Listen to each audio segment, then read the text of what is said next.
Well, hello everyone, and good morning on this bakingly hot day. If by any chance you're watching it on YouTube and it's raining, it really was 30 degrees at least on the day in which we had this event. And our thanks to you for joining. My name is Greg, and welcome to our fourth Bath Life Business Surgery. The surgeries essentially are this: we're trying to help businesses in these unprecedented, difficult, incredibly hard to interpret times. We're trying to give practical advice and valuable insights using experts and quizzing them on your behalf so that we can get some degree of a blueprint about our own ways forwards. We can all do with help, and of course there is no monopoly on wisdom. These Bath Life Business Surgeries should help you guide you on your vital decisions in the coming weeks and months, decisions which will affect your business, your employees, and our city's economy. Our next one, and look out for this, is on July 6th with DataSharp, and our thanks to them. We'll be communicating the detail of that shortly. Before we get going, some other news. Following a couple of sellout successes, we held another Bath Life virtual wine tasting event last week with our partner Stony Street. Once more, it raised money for the Bath Bull. You may be unsurprised to know I'm going to talk a little bit about the Bull because it is so important to Bath from a civic, from a business, but of course from a charity point of view. This year, we're not running the Bull. Instead, we're running a very special fundraising event on July 30th called Bull Aid. It's a charity, comedy, food and drink, music, quirky celebration, including some top names and even the odd bit of Bull. Who knew, eh? And some raffle prizes and, of course, dressing up and all that good stuff. It's headline sponsored by Brewin Dolphin, and there are many, many others, dozens of Bath businesses getting involved because they really know that the Bath charities so need support in these times, far more so than ever previously. Please talk to us about how you can get involved in Bull Aid in the run-up to and then on the night of July 30th. There's details on the site for how you can donate, sponsor, contribute. Just imagine what you might spend at the Bull ordinarily and maybe contribute a little of that to the pot of Bull Aid, which goes to the Bath Bull trustees who distribute it to our local charities. It's the first big Bath event since lockdown. It will be a coming together, albeit virtually. And of course, it'll raise those sums for charity. Vive le Bull. Other stuff, look out for Bath Life's Our Doors Are Open campaign on social media, email, newsletters, and video. It's primarily promoting retailers, but others also coming back to commercial life. For creatives, techs, and those in the cultural sector, the deadline today is for the Creative Bath Awards. And if you're watching on YouTube, and this is subsequently, please talk to us and we'll see if we can still include you, depending when that is. We have a special Bath Life Business Club on Monday. It's a health and beauty special. The business clubs in real life are sponsored by Mojas Druitt, the company also involved in the event today, and our thanks to them. If you have time-sensitive news, such as businesses opening up, of course, new offerings, new ideas, and so on, please talk to us about using the Bath Life weekly newsletter on Friday and every Friday. It's a very good communication channel. We have been asked about the return of Bath Life, inevitably. We will be announcing our return date soon, and we'll be making some good noise about it all, as you might imagine, about how we will come roaring back. So, to our Bath Life Business Surgery this morning with Mojas Druitt, the way ahead in the new world. We're seeking to give you practical tips. At any stage, if you wish, please ask questions via the Q&A button at the bottom. They can be anonymous, if it's at all confidential or whatever, or they can be, you can name yourself and so on. I will take those questions on your behalf and put them to our two panelists. We'll be covering all forms of disputes, and particularly, of course, dispute resolution, from leases through to bills, through to contracts, but also into sorting out your business for potential exit or indeed acquisition, whether that's from a distressed point of view. Companies need some form of salvation in some cases, or from a succession planning point of view, the dynastic family type approach, or indeed longer term sense, which lockdown has communicated to us all, that we need to think about why we do what we do, and is now the time to be thinking about potential exits. So let's come on to this. And if more generally on the business surgeries, if you have a professional interest or a service which is of relevance to others, please do contact us and we can use this as a platform to communicate. All our surgeries are of course live, but then are on our Bath Life YouTube channel. And that's primarily where people are accessing these days. Our two speakers from Mojo Stewart today are both partners, and I'll be talking on your behalf and then bringing in your questions as we find them. First up, we'll talk to both together, but to introduce them, Maeve England, head of Mojo Stewart's litigations and dispute resolution team. Maeve, I'll just give a quick bio for those who may not know. Partner and head of litigation at the and disputes team at Mojo Stewart. She specialises in real estate, commercial property and commercial disputes, and her clients range from individuals and companies to national and global organisations. We're also joined by Tom. Good morning, Tom. He's about to come in. There we are. Tom is head of corporate commercial. He's a partner at Mojo Stewart, as mentioned, specialising in assisting companies with strategic acquisitions, unmuting his mic, there we are, he's on, and mergers and successful exits. And Tom has had many long-term clients where he's effectively acting as the company solicitor, as well as helping with exit planning, indeed exit execution. Let's start with some slightly more general points about business in Bath, as you've both, by the way, I should say good morning to you both. Let's say morning, Greg. Yeah, we're going to be civil with each other. We'll get onto the disputatious stuff in a bit. So before we come on to disputes and exits and such like, tell us a little bit about how your clients have been responding in these times. Perhaps, I know it's all going to be different in different circumstances, but how would you characterise the views of the businesses you're dealing with? Maybe some key insights. Either Maeve or Tom. Shall I kick off? Yeah, I think it really is. It's opposite ends of the spectrum, and it seems to vary on a sort of daily basis at the moment. We've got a lot of clients who are generally optimistic, invigorated by what they've been able to do to their businesses in the last couple of months. Many are almost embarrassed about saying, do you know what, this has been a really good thing for my business because I've made more positive changes in the last couple of months than I've done in the last few years. Right the way to the other end of the spectrum, where it's far more pessimistic outlook, and clients are genuinely worried about keeping their heads above water. So it's sector specific, it's business specific, but a lot of the businesses, and I'll speak to sort of hundreds of different businesses, and some in sectors you think would be faring a little better at the moment, maybe you're finding things a bit tougher, and vice versa. Businesses in certain sectors where you think that they're probably having a tougher time, and they're actually doing quite well and being fairly optimistic about life. Well, just to press you on that, give us an example, not necessarily the company, but the sectors which are perhaps slightly more cautious or fearful than you might otherwise expect, and conversely. Yeah, I think it's well documented, isn't it, with the high street, hospitality and leisure in particular, having a bit of a torrid time at the moment. We're in that sort of lockdown, batten down the hatches phase, and have valid concerns about how they gear up again. The other end of the spectrum, we deal with a lot of software tech businesses where relatively, I mean, everyone's been affected by this personally or business wise, but are relatively speaking unaffected, and day-to-day trading and exits and all the like are carrying on as usual. And Maeve, do you think perhaps on balance, and I know it's very nuanced, but on balance, do you think there's more hope than fear, or are clients pretty downbeat in current times? Well, again, it's sector specific. For example, events are going through a pretty torrid time. But what I have found is, and this might be hopeful, is that what people are concentrating on is finding a compromise with the various people that they're in contractual relationships with, so that they can find a way out of it.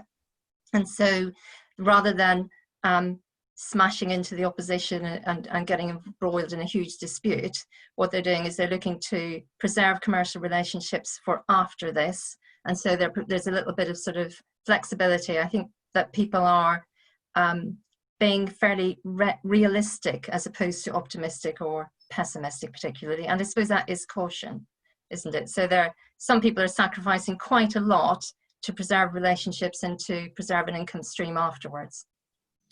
I guess that is, we'll come on to this point about compromise, but from a commercial point of view, it is better to have something, a fair slice of a pie than absolutely no pie at all. To be, exactly. And I particularly want to explore this point about disputes over bills and contracts and so on. We'll come on to that. But if you force people too hard when they can't pay, you're going to lose everything. And I guess, but the judgment is, but you need to be pushing them because you need that cash yourself.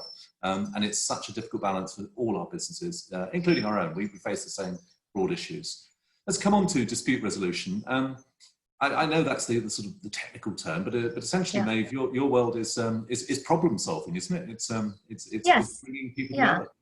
Yeah, I mean, it has a bad reputation because of the word dispute or the word litigation that's often used instead. But actually, what we do is problem solving, and sometimes, usually, actually, it's doing that in a commercial way and not just heading straight to court. We rarely take things to court these days, and so it's all about understanding what your client's business need is and making sure that you're listening to that. So listening, problem solving is what we do actually. And it's, I mean, as a corollary to that, is litigation essentially a failure that that you haven't been able to persuade everyone to seek a consensual solution?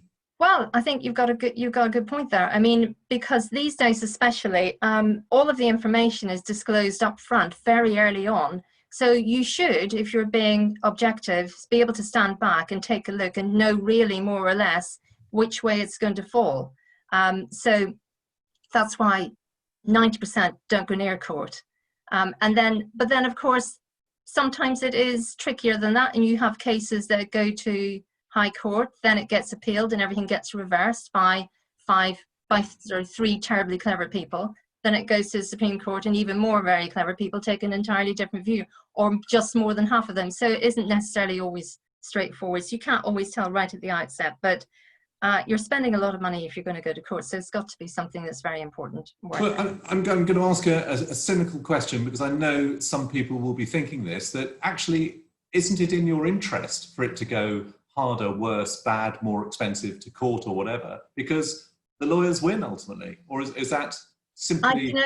that is cynical, and I mean, court is very expensive, but we again also were looking to preserve client relationships, and dashing off to court just doesn't make economic sense. And of the litigation lawyers that I know, they're all at heart problem solvers. It's the problem and the solving of it that they enjoy. And so you really do drive things towards resolution. And we have numerous conversations with our own clients, persuading them that that isn't going to work and this is what it's going to cost you. Obviously then the client takes their view, but it really isn't the case. I can hear the guffaws even though everyone is muted, but it isn't about just sort of bleeding your client to death for as many fees as you can get out of them. It just isn't. We could do that, and then we'd end up gradually with no clients. Yeah, because they'd all go bust. We maybe won't wrench that quote out of context, but I think the point is extremely well made, and it's a sincere point. It's ultimately in your long-term interest to do what is right for the client, and that is very, very, very rarely to go to court, because it's horrific on lots of scales, including the emotional scale, the pressure it brings, but yes, the financial. It's massive, yeah, because it will go on for a considerable length of time, and you're right. It also means you're doing that and you're not running your business. The other way around, in these times, we sort of touched on it in the intro. Do you think people are being just a little bit more pragmatic than they might be otherwise? That they maybe it's hoped for rather than reality, but is that the case? More pragmatic? Conversely, and it sort of is counterintuitive, this, it hasn't had an impact on the litigiousness or not of people. And probably the reason for that is litigation and disputes tend to be sort of not impacted in the same way as other areas would be, because if times are very hard, then you really do need that money. And if times are really good, then you can afford to pay for the court case. So it sort of balances out. So I haven't found that it has really particularly affected the way people approach things.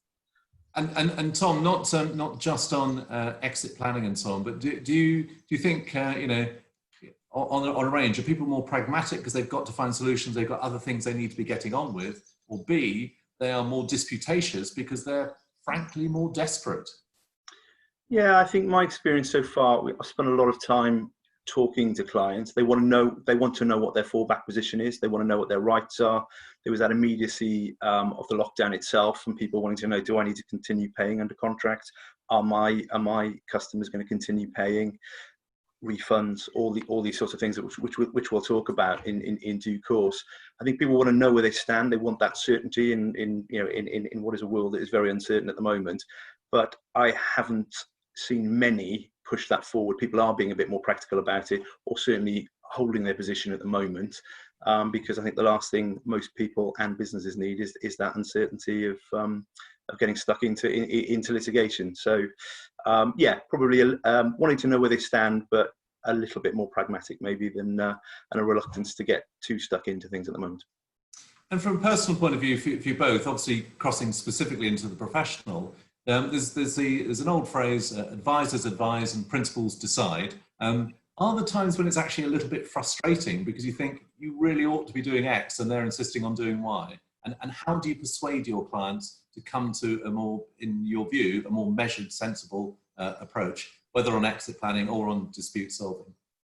Well, I'll jump in there. I mean, I think this is maybe why we're not seeing a huge difference in approach, and I think that's because we always, from the outset with a dispute, you have a duty to speak to your client about whether or not they're going to get anywhere with it. You're not doing them any favors. They're not going to thank you in 3 months' time when they've spent money and you say to them, oh, by the way, you're not going to win that. So you always tell them straight out where you think they're going to stand. So and I always, I think you develop a relationship with your client and they know they can trust you. They know that it's not always going to be great news that they hear, but they'll be getting the truth from you. And so I think I rely on that. And also, of course, telling them, what it might eventually cost to them if they were to dig their heels in on a particular point. So I think that we are, we're fairly robust, friendly but robust in terms of the advice that we give. And I always think there's not much point in paying for advice and not taking it. There's also the factor as well, I think, at the moment of no one really knows where everyone stands. So you could rush off and get a judgment, or you could have the best case in the world. But what's the strength of the party you're going against at the moment? I don't think anyone really knows in this lockdown phase. It's one thing getting a judgment, it's another thing getting paid. So I think there's a little bit of wait and see going on in that respect as well. People are generally sensible, they come in and they want to hear the facts about their case. So it's not a question of having to force them to do things. And I guess, this applies to you each as lawyers, but also to the company, that, trust is built over some time. It's built from reputation, experience, understanding, and so on. And that is the service that you're bringing, the technical insight, give or take, perhaps other lawyers may well have, but the trust which is built and the regard in which you're held, I guess. It's an observation rather than a question, but you may wish to comment. Well, it is true, because I think you always start from thinking, well, how would I like to be treated? So I would always like to know what it's going to cost, and I'd want to know that early, and what my chances are. And so that's about just that word gets bandied about. It is about integrity, and it is about being honest and treating people with respect as you would want to be treated yourself. If you went off to, I went to see, for example, a doctor where I wouldn't be an expert, I'd rather be treated as an adult and told the truth, and that's the approach I think we try to bring. The risk of being political with a lowercase p, there was a very broad repudiation of experts a couple of years back at a certain occasion, whereas now, if anything, the need for expertise is way higher than ever before in every single aspect of life, from health to professional advice and so on. So you too, and of course other lawyers, are right at the epicenter of the need to give excellent advice in really difficult times to businesses. So genuinely, you know, good luck with that. You've got the destiny of companies, essentially. No pressure. So I want to come on to a specific area, perhaps more for you, Maeve, which is property. Have you seen an increase in disputes over leases, particularly? I've seen an increase in inquiries and requests for advice. At the moment, getting into a dispute with a landlord or tenant is fraught with difficulty anyway. So we've seen lots of queries about, do I have to pay my rent? And what do I do? And lots of queries from landlords about, what can I do? They're not paying the rent.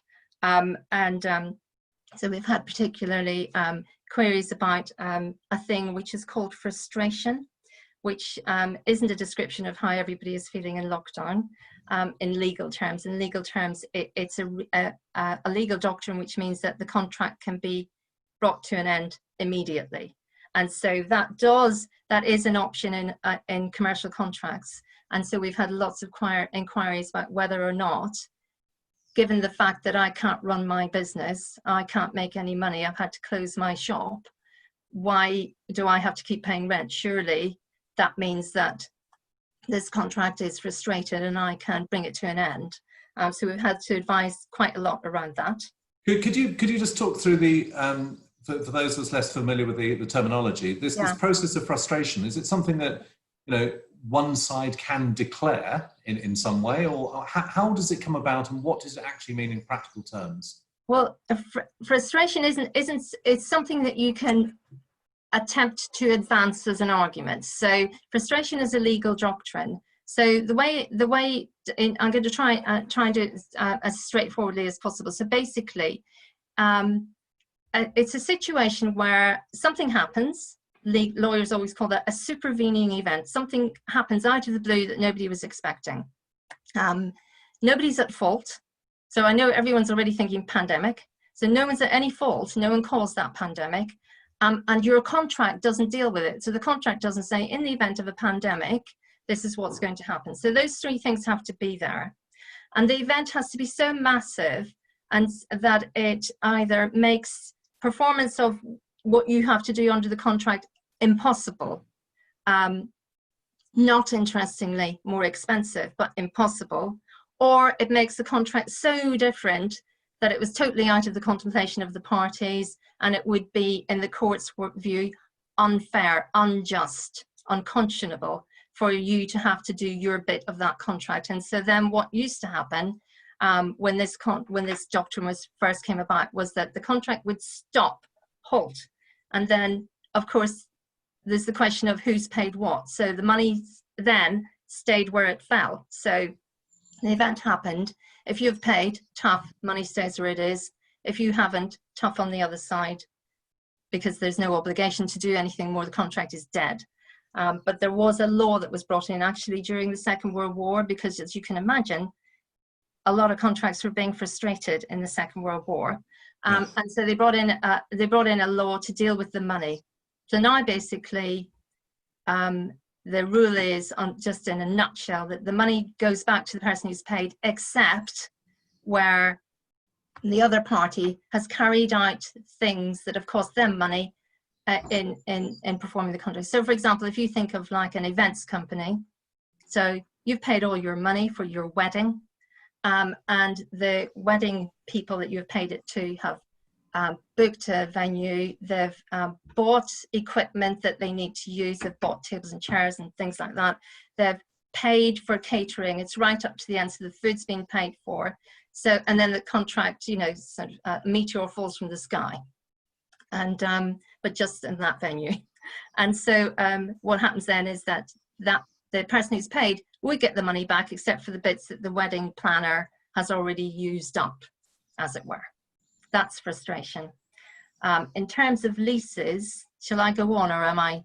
Well, I just want to ask a question about that lease point. Say for example, someone has not been able to trade under the government strictures from March 23 onwards. They have not been able to use their premises.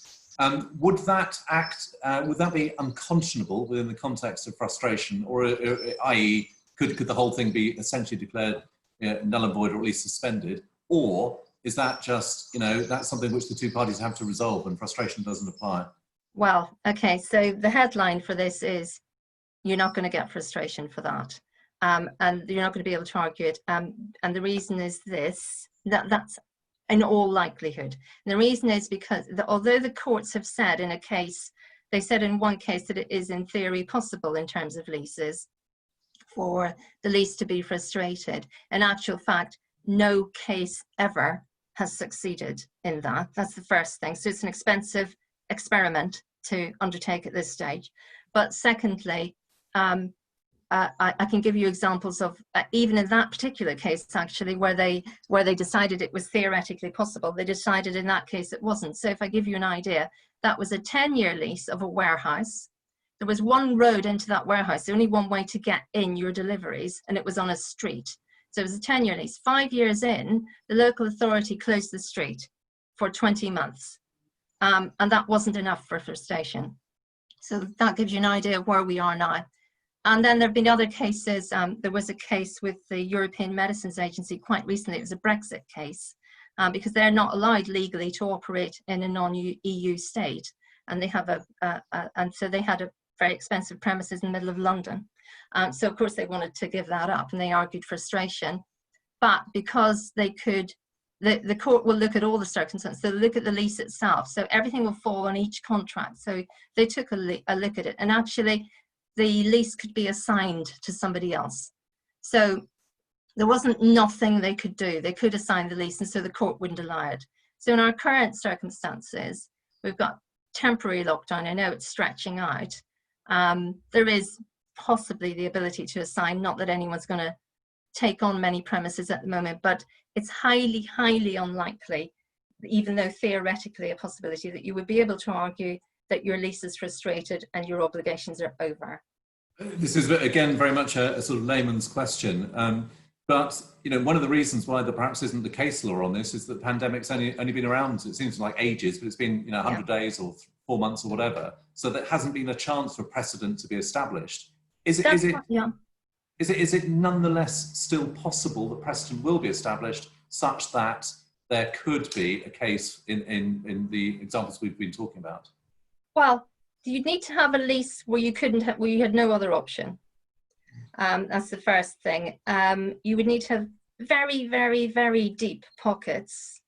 And so it would need to be worth the fight. So it would need to be a huge premises.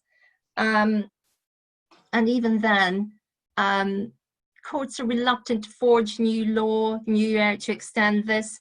And I still think it's highly, highly unlikely, but possible. Somebody who's extremely wealthy with a lot of skin in the game could have a shot at it.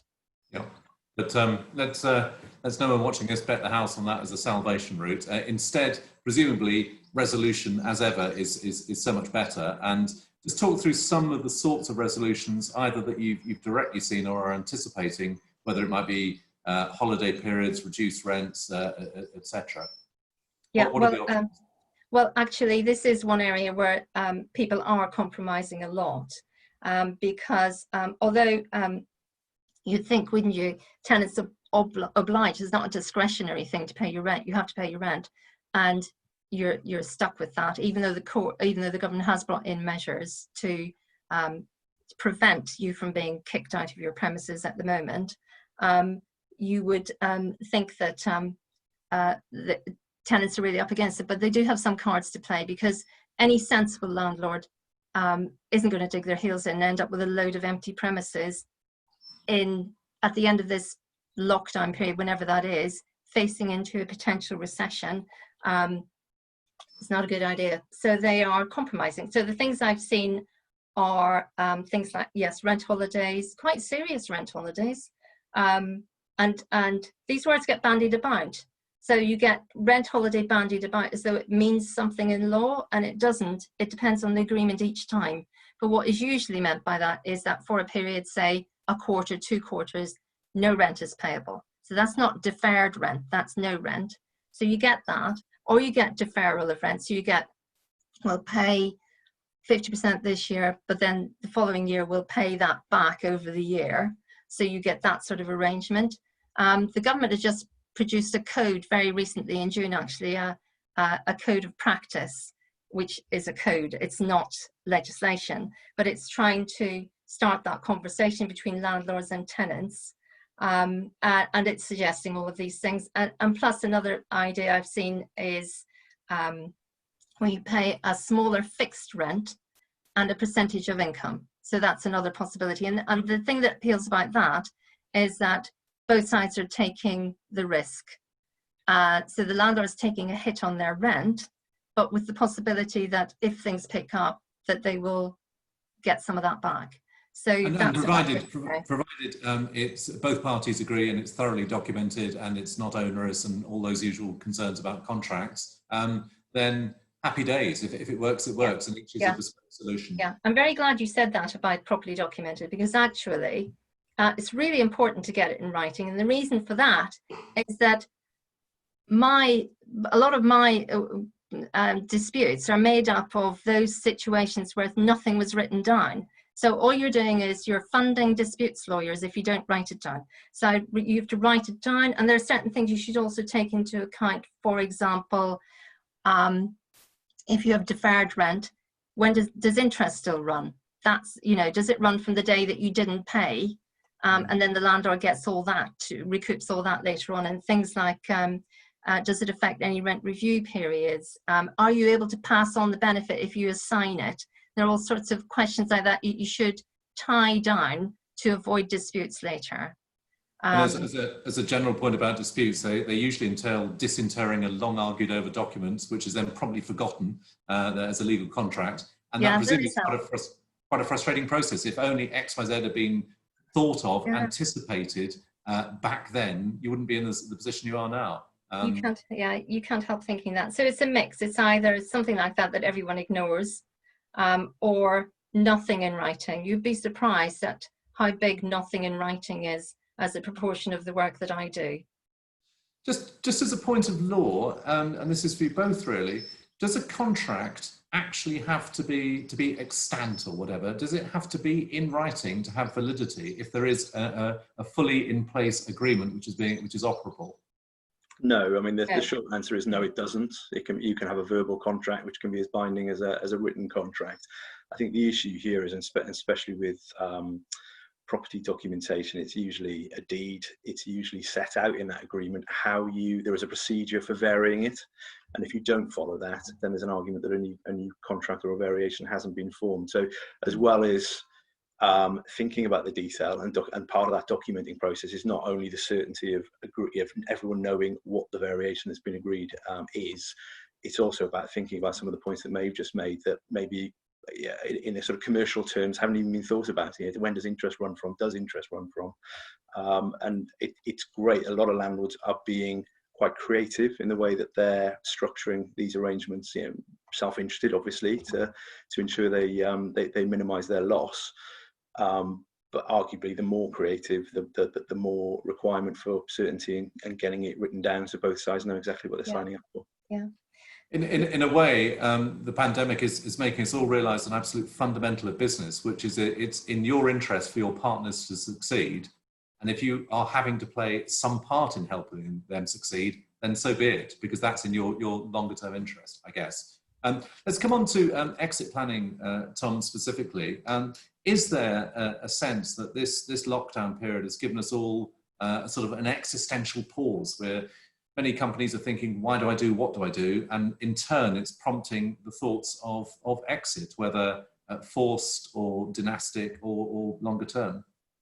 I think that's right, Greg. I think the sort of great pause, as people are calling it, I think, and one of these previous sessions that was done with some of our private client colleagues highlighted this fact. There was that initial surge when the pandemic hit and lockdown started, of people wanting to get their personal affairs in order, and people realizing their own mortality, as it were. And I think on the business side of it, there was that initial battening down the hatches, stopping, getting it paused, getting to grips with all the government schemes and furlough and all the useful things that are out there. And I've certainly noticed in the last few weeks more people are taking a bit of time and having a wider review of their business. Yeah, what's good about it, what's not, what they get out of it, and it links into that sort of personal side and planning. And as I touched on at the start, some people are genuinely optimistic and are looking forward to exploiting opportunities going forward. And I think every business will change in the new norm, but they're excited about that prospect. I think some others that I'm talking to maybe are not, and are having a sort of wider reflective moment and decide, yeah, is this what I want to do long term? And certainly I've been having more conversations with people about succession planning. One client is speeding that process up, but family business, and passing it down to their children a little bit earlier than they would expect. I'm talking to management teams about MBOs, and that being a sort of exit route for some business owners, to bring the management team in and gradually migrate it across to them.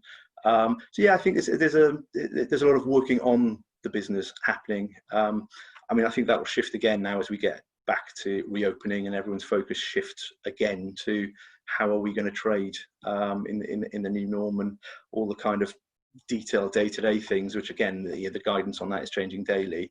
How do we incorporate those and get our business up and running again? But there's certainly been that reflective moment.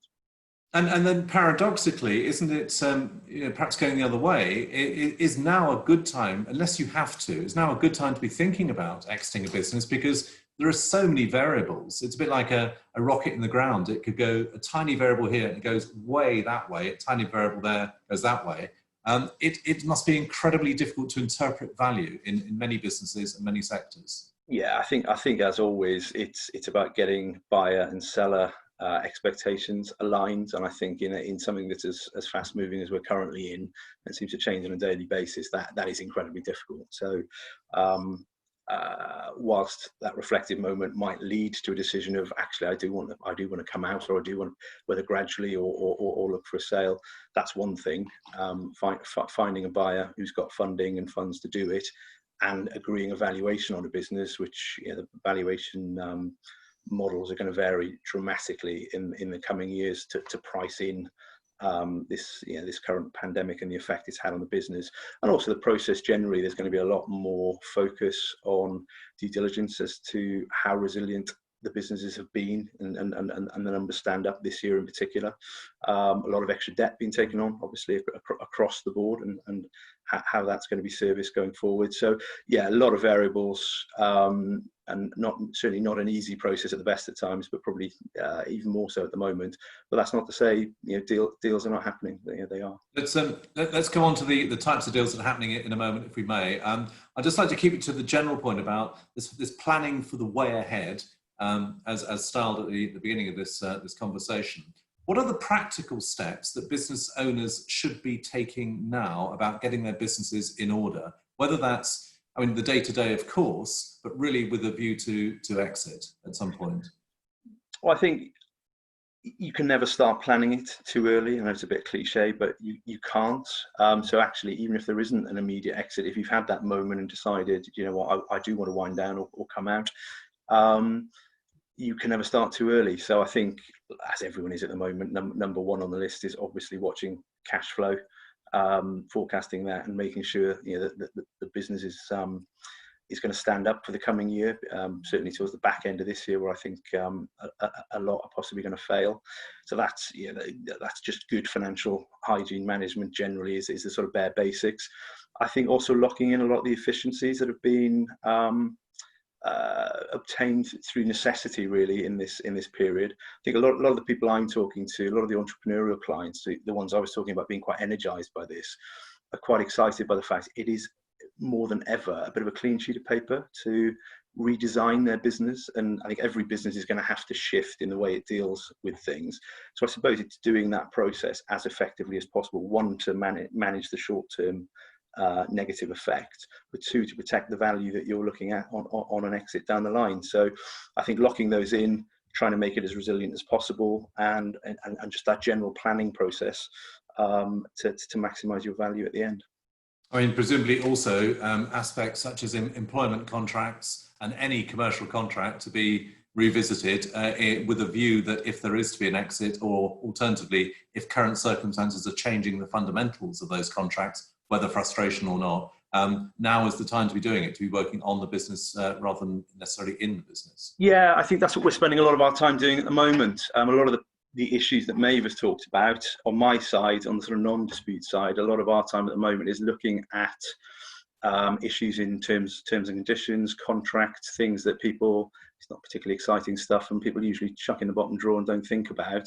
Obviously a pandemic has now highlighted the weaknesses in those. So I've got a lot of clients looking at their terms of business, payment terms in particular, and trying to mitigate the risk of customers not paying down the line. Certainly taking a closer look at their insurance policies and business interruption policies and making sure that those fit in with the terms and conditions going forward.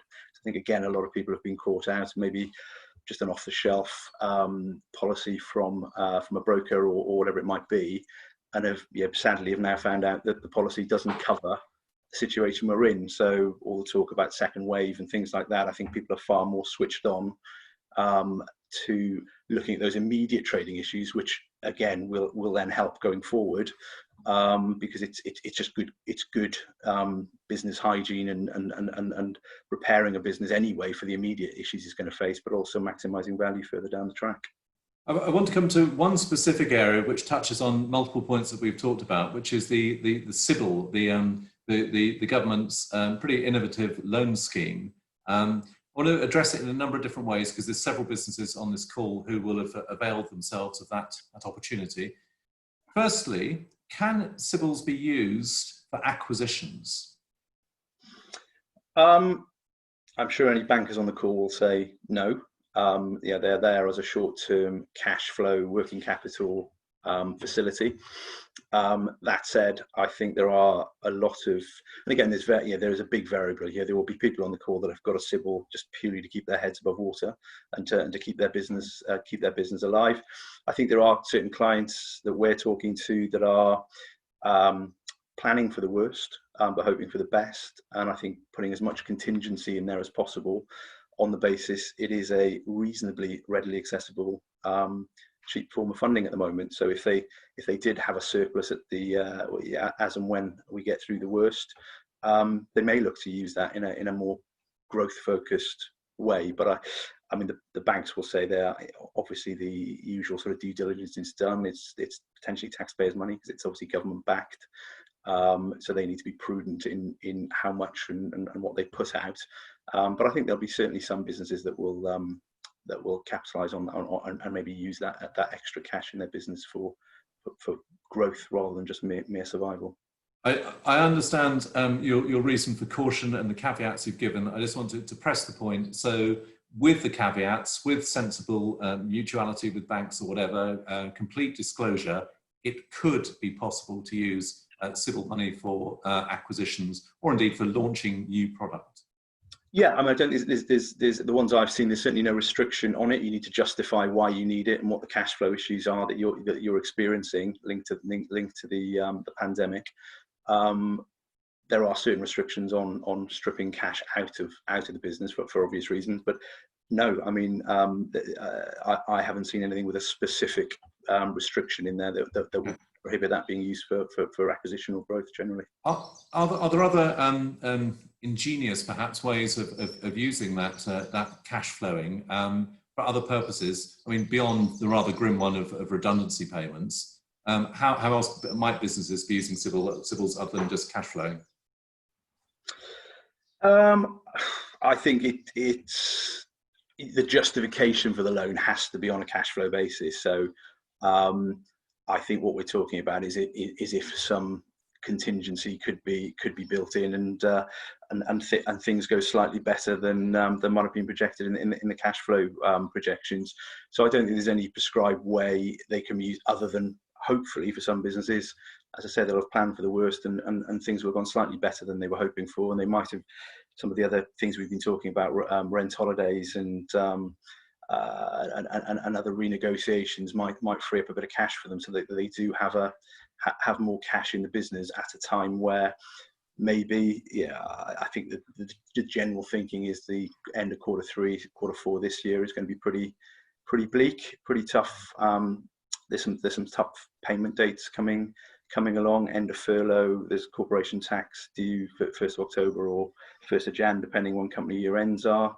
There's a little bit of a perfect storm coming, I think, my own view at the end of this year. So if there are other businesses, some competitors may be going out of business, and if businesses have a little bit more cash on their balance sheet, they may be better placed to take advantage of that.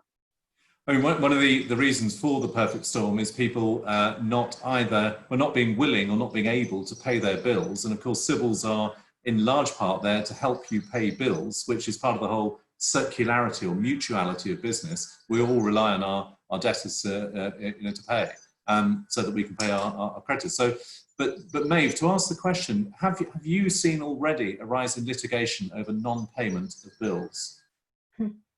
Yeah, we've seen a rise in inquiries about litigation over non-payment of bills. You're very cautious saying it that way, but essentially it's a looming problem. Is that fair? It is, and it is anticipated that it's going to be massively busy. It's sort of slightly warped at the moment, the picture, because the courts are, whilst they've gone to remote hearings, those are, funnily enough, taking a very long time to work through. So there's a big backlog. So there will be, I think, a sort of a huge amount of litigation stored up for afterwards. And yeah, and people are certainly contacting us a lot about that at the moment. Tell us what, I mean, clearly all instances are different, but as a broad approach, if you have debts which are not being paid and you're well past whatever sort of cash flow periods, well, it's way beyond terms of trade normally, how would you advise companies to just go legal early, or what? You would find out what's happened so far. You know, so if somebody has been ignoring, you possibly go earlier than you otherwise would. The first question you'll be asking them is, are the other side good for the money? Because there's no point, as Tom said, in getting a judgment. There's a difference between getting a judgment and getting your money. There's no point in going to court and spending an awful lot and risking it yourself to get nothing. So we always start by advising on potential cost, because that's part of a business person's decision on whether or not they're going to go down that road. And then you would, generally speaking, make contact. People will very often react more to a solicitor's letter than to a letter from the others, just from their counterpart. But there comes a time where, if there is no other remedy, then that is what you will do. I mean, one thing to just jump in there, and I believe the bill is getting royal assent tomorrow, is the Corporate Insolvency and Governance Bill is about to come into play, and that's another thing for businesses to factor in. There's various changes to the insolvency procedure. So the government have done their support package with the money and the schemes that they've put in play to try and keep businesses afloat and to stop job losses. The next phase of that. Tom, if I could ask you perhaps briefly, if it is possible, to just précis the key changes of that, or if that's a too naive a question, I'm assuming you'll be putting out some sort of... not at all, Greg. No, the key things are, headline points are, potentially it's going to give businesses in difficulty a moratorium period, 20 days, if they are really in difficulty. And this links to Maeve's point about enforcement in that moratorium, and that can be extended to 40 days. You can't enforce against the business. There's also temporary suspension of things like wrongful trading for directors. Could become personally liable under the old regime if you carry on trading a business and it hasn't got a chance of turning the corner. You could get personal liability. That's being suspended as well. And the other key one, again linking to enforcing contracts, is a lot of contracts will contain a standard insolvency type clause that says if the customer, the supplier, goes into an insolvency process, then the contract naturally terminates. What the changes in the insolvency corporate insolvency bill are trying to do is go for more the model in the United States, which is to try and keep it viable for longer. So they're stopping people relying on those clauses and immediately terminating the contract to try and keep the flow of supply. There's protections in there for suppliers and smaller companies in particular that would endure hardship as a result of having to keep supplying an insolvent business. But it's the general theme of the new provisions is to keep things alive a little bit longer to try and find a solution for it. So from an enforcement point of view, if you have got companies that owe you money, that's another risk to build in, is that if they do go into this moratorium, you could be stuck as a creditor for 40 days plus. And how does that, and again, forgive me if this is too naive a question, how does that moratorium and desire to keep an opportunity alive longer connect with the CVA structure, or is that just not the same thing? It's similar, but not under the old provisions. The minute you go into an insolvency procedure, the directors lose control. Insolvency practitioner will come in and take control of the business effectively. And the big problem they have from a viability point of view, or keeping that business alive, is the fact that supply is automatically shut off. So there's some general provision there now already to, essential services have to keep. To a certain extent, have to keep providing, but this is wider. This is going down a more US model, where it gives that period, just gives the business a little bit longer to try and find a way out of it, and maintains the supply flow into it. So it's designed to keep things afloat. Well, I said earlier something along the lines, we've never needed experts more, but the idea of major legislation which affects pretty much every single business at the height of a pandemic, at the point at which we are most uncertain, that's when we need expert advice. So we look forward to the briefing paper I'm sure you'll be putting out in short due course on that. I want to come back to exits and distressed purchases perhaps. Are you experiencing, Tom, a rise in people who see, they've taken all the mitigations, they've looked at all different loans and grants and whatever, they've hacked their business as horribly and as toughly as it is to do that, but they still can see no way forward, so they're looking to exit as effectively a distressed asset? Yeah, I think we're all aware of the kind of high street failures, and every day there seems to be more and more press about different businesses in different sectors failing. On a more local level, we're having conversations, and people are. I'm sounding like an accountant now, and probably just stepping on toes, but it's all about cash flow maintenance at the moment. And I think there are a lot of businesses that I think have been kept afloat by the furlough, and hopefully will be kept afloat by Sybil. But I think they know towards the back end of this year they are going to hit a point where they can't. So I think whether they're able to do something prior to that to improve their cash flow, or find a route to exit, or whether it's going to be a distressed exit later in the year, I think there are quite a few businesses who are faced with that sort of dilemma at the moment. And although it's almost in the term a distressed sale, sounds like a terrible thing for the business owner, and largely it is. But it is also a route of salvation, and it relies on active buyers. And it really, as ever, it takes two to tango on such deals. Are you seeing potential acquirers make contact to say, we're in the market for X, Y, Z? Is that part of your role? Yeah, I think that certainly is more and more. We get bombarded with various contacts, but there are funds being set up. There's a lot of private equity money around at the moment that needs to be put out, BCTs and the like. There are funds. So what are BCTs? Oh yeah, just the sort of some equity money that has a time frame on it, basically, that has to be used within a time frame, and that fund is coming up to those timelines, 12-18 months. So that money needs to get out into the market and be used. There are funds specifically being set up for it. There are also just general bank funding. You're talking to various banks, as I do. You'd assume that 100% of their time at the moment is consumed with doing Sybils. Sometime is, but actually a lot of their time they are looking at funding other projects, and some of that might be bolting on a business or an acquisition of some sort, and that's happening. So that's encouraging to see. I mean, that's all going to be linked, and it's all going to come back to the confidence in the market generally, and how sharp and fast the recession is as to whether that funding stays there. And just definitely people there for it. And just to that point, do you think there is are you experiencing that appetite for risk? Because any acquisition in current times is probably more risky than at other times, and that then is reflected in the price. Or are potential acquirers being more cautious and saying, to your view about the end of the year is going to be a much tougher time, I'm going to hold because I think there's going to be a better chance later on, or simply I just don't know? Bit of both.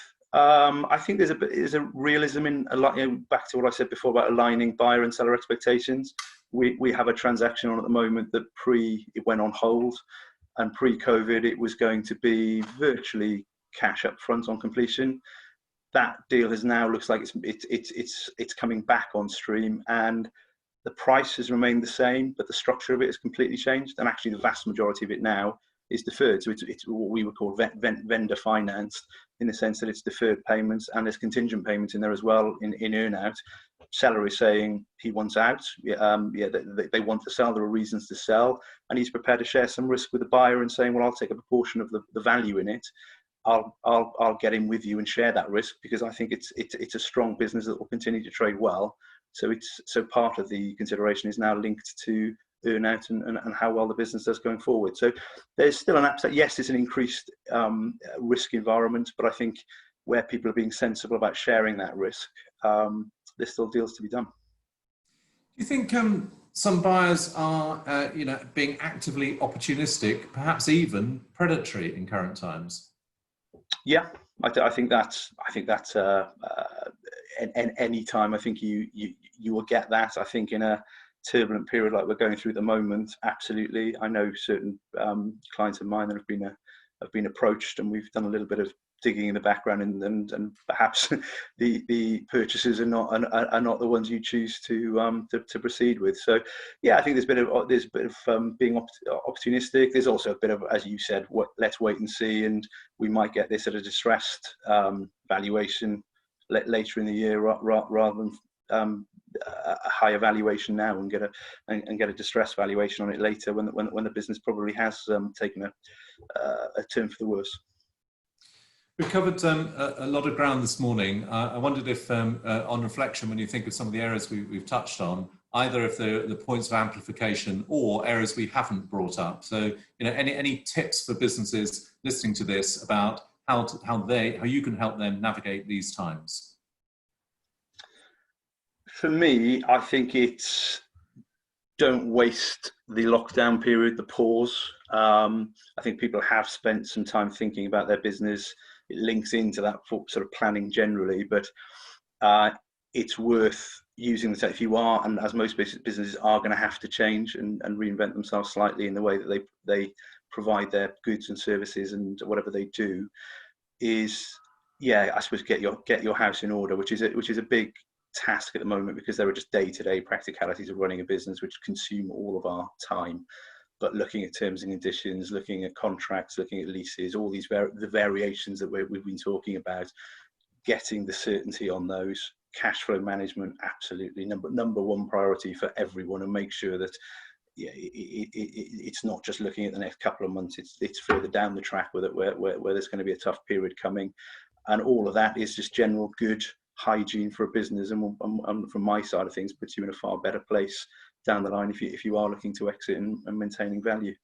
And just on that cash flow point, I personally just like to reiterate one point we touched on, which is now is the time for you to be paying your bills, because if you're not paying your bills, how are you likely to have your own bills paid? And there is that circularity and interrelatedness, particularly in the city of Bath, where so many businesses are trading with each other. Now is not the time to hold on if you have the ability to pay.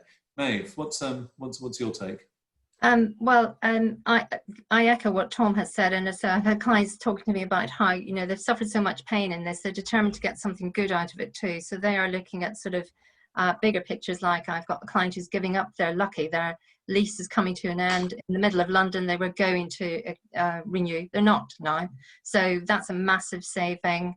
So there, and obviously the change in working practices is something that it would be a shame if we gave that up because it's cost savings. But my main take is this. I would say this isn't the time to put your head in the sand. There are really horrible problems facing many businesses, most businesses, and it never is going to get better by ignoring it. So the people I see who are managing to do okay are talking. So if they have a problem, they talk. If they can't pay their rent, they talk, and they keep having conversations and relationships and find a way through rather than ignoring it and then finding yourself with a much bigger problem. So it's time for talk really. Talk, which we've been doing this morning, and also, as you're saying, just do not be in denial. Very, very, very rarely, if ever, problems solve themselves. If there's a problem coming, we all need to be dealing with it as appropriately as we can and as fairly as we can. I'd like to thank Motorists Druitt today, specifically to Maeve and to Tom for this session. Thank you. Thank you for all of those in attendance today and watching it subsequently on YouTube. Please look out for the next Bath Life Business Surgery with Data Sharp on July 6th. There'll be another, on a convivial basis, there'll be another Bath Life virtual wine tasting event with Stony Street, raising money for the Bath Bull. I will bang that drum for the Bull one more time. Please, please join in Bull Aid on July 30th. The charities of Bath absolutely need you right now, more so than ever before previously. Look out for our Bath Life Business Club on Monday. It's a health and beauty special. Business surgeries, if your company has a professional advice or in key areas such as we've heard today for any business, now is the time. Please step forward. We can provide the platform. All of us need help. All of us are trying to navigate our way through these very strange times. These are testing times for all businesses. Whether you've been trading throughout or returning blinkingly in recent weeks, it'll be the autumn, which Tom touched on particularly, will be our proving ground. And now is the time to do all that we can to prepare ourselves for that. I hope you found this a useful session. Good luck and good wisdom to us all. This has been a Media Clash production, and this has been our third Bath Life Business Surgery. Thank you. Bath together.